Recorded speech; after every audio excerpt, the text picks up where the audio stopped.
Hi chess friends, today we have a rest day of the Tata Steel tournament, so to get over that time with some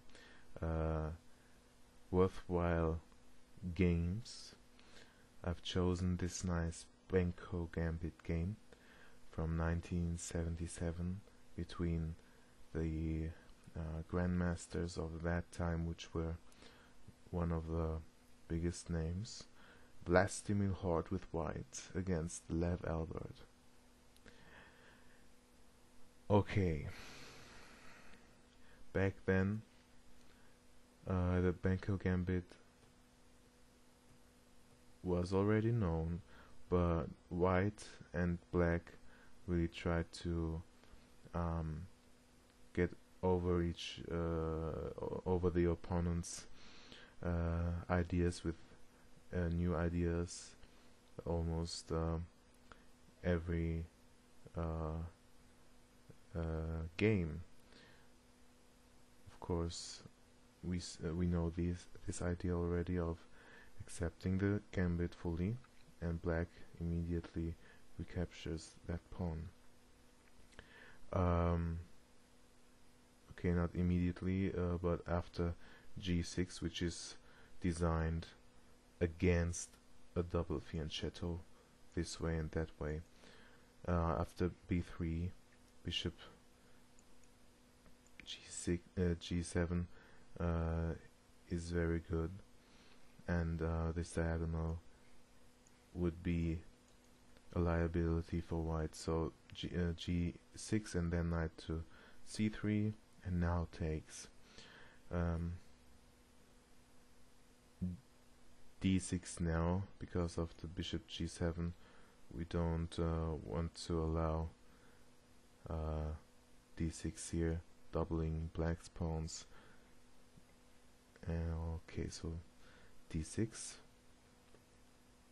g3, and now both bishops get phi and cat out, and knight b to d7. Alburt always said the king doesn't need to castle too early in the Benko Gambit because there's no threats, but developing the queen side first is good. So castles and knight b6 now. Knight b6 is a peculiar move. Normally you get your queen out and you castle and you get your rook onto b8. But this approach is another idea. As I said back then, both colors tried different ideas to fight for an advantage. Knight b6, well, this move is designed to pressurize the d-pawn. Rook e1, getting out of the pin of the bishop. Now castles, and well, pushing this pawn can mean the weakening of this square, which I don't know how it could be exploited with this knight position here. The knight, if it would have been still here, could reinforce this knight, from which it would look to d3 here in conjunction with this bishop, and the knights could be exchanged, and that's why this knight here could exchange back here and then hop into d3. But in this position I'm not sure. I think e4 is more safe for white to try. And now again a peculiar move, knight to d2, maybe trying to somehow get this knight onto c4 or stop black from getting there himself, but I don't think that's a very good move here. Queen to c7, rook b1, and queen b7. And now you see there are 3 black pieces pressurizing d5 and only 2 defending it, so something must be undertaken. This until here, this is the game continuation, and now let's look at some variations. Well, b4 is, I guess, a challenging move, and then we take this pawn, takes rook b8 as prescribed. For example, queen b3, and now keeping in touch with the knight on b6 and looking on the c4 square, which is available now that the pawn is gone. Then white could try this, and after that knight to a4. He's looking on these squares in conjunction with this bishop, so afterwards knight here, maybe there, and knight here is certainly an idea. And after capturing a knight c4, well, we exchanged queens and knight c3. Bishop b2 would be answered by knight d7, and now you see black's pieces are really actively posted. I think this bishop doesn't have the most active location, and this pawn seems weak to me. Okay, in this position, what if white tried e4 to reinforce the pawn? Again, the d3 square might be weakened, and now knight to d7, with the idea to stop e5, control these squares, and after the rook move to b8, c4 maybe at the right moment, knight c5, and knight d3. So this is the way to try to exploit the weakness on d3 in this position. If knight a4, oh sorry, that would be a mistake. Okay, forget about this move. Good. Let's go back to this position. The actual game continuation was b3, making it possible for the knight to come here in Benoni fashion. And now this pawn was taken.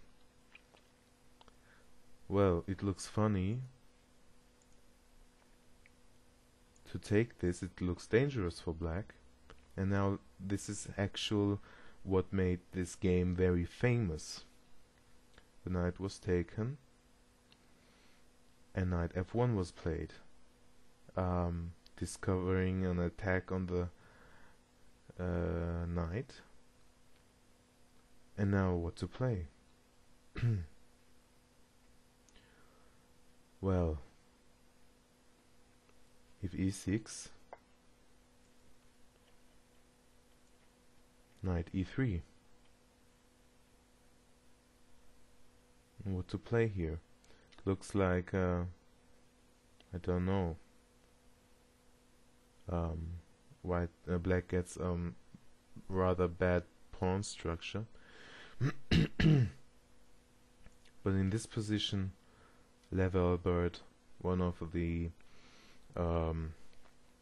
employers of the Benko Gambit, played knight to c3, and this is the queen sacrifice which made this game very famous.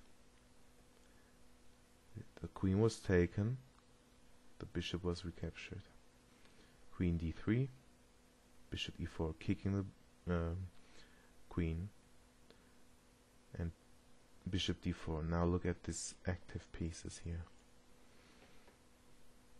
Queen h6, well, the rook was taken, and now we have rook and bishop for the queen. in terms of material. Of course, we're down a pawn now, but I think these pawns are shaky. But the most important thing is the activity of these two bishops and the knight. A3 was played to keep the pawn. Bishop A2, knight D2, rook FB8, and now you see this typical Benko pressure with the heavy pieces on the open files, whereas white's heavy pieces really have a laughable plight. B4, this pawn was taken, and now we're even. We gained even back a pawn, so our invested material is regained by our pressure. And after knight F3, bishop G7. Now you see everything is with tempo here. Queen H3, and this queen doesn't find a good location. The pawn structure is solid. That makes it virtually impossible for the queen to really get targets.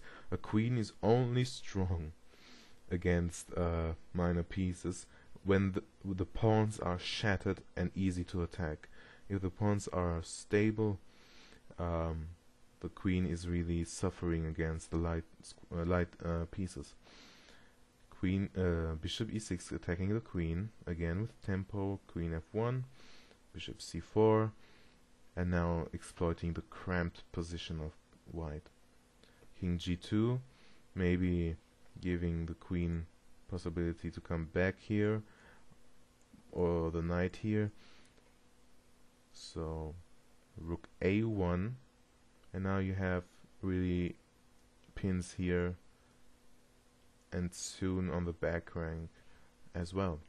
Knight G1 protecting the pawn on E2. Rook BB1, and King H3 was the game continuation. Well, Bishop D2 maybe was a better try, but this is lost anyway. The rook could have been taken then, and if white recaptured. Knight D5, vacating the square for the bishop and attacking the bishop here in conjunction with the rook. Knight F3 maybe to cover it, bishop C3 anyway. And now it looks really bad for me, in my opinion.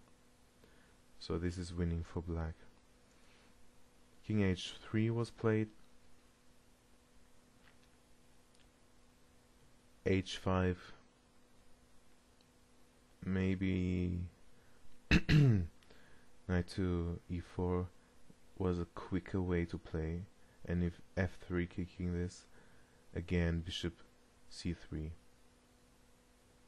and if rook D1, knight C5, and now you see the back ranks, the back rank of white is really telling him. So F4 here, bishop E6, this is a game continuation. King G2 and knight D5, again vacating this square and maybe even threatening to take, and if we capture, check, and the queen is a goner. King F3, bishop C3, rook D1, bishop B2, bishop takes, rook takes. The rook was taken on A1, rook takes F1, King E4, rook A1, and now Vladimir Hort resigned against Lev Alburt. One of the most famous Benko Gambit games ever, because of that nice queen sacrifice. Well, I don't know how Lev Alburt would have continued if the pawn was covered another way, but if you don't want to go in for this sacrifice, you can still play here more modestly, exchanging knights,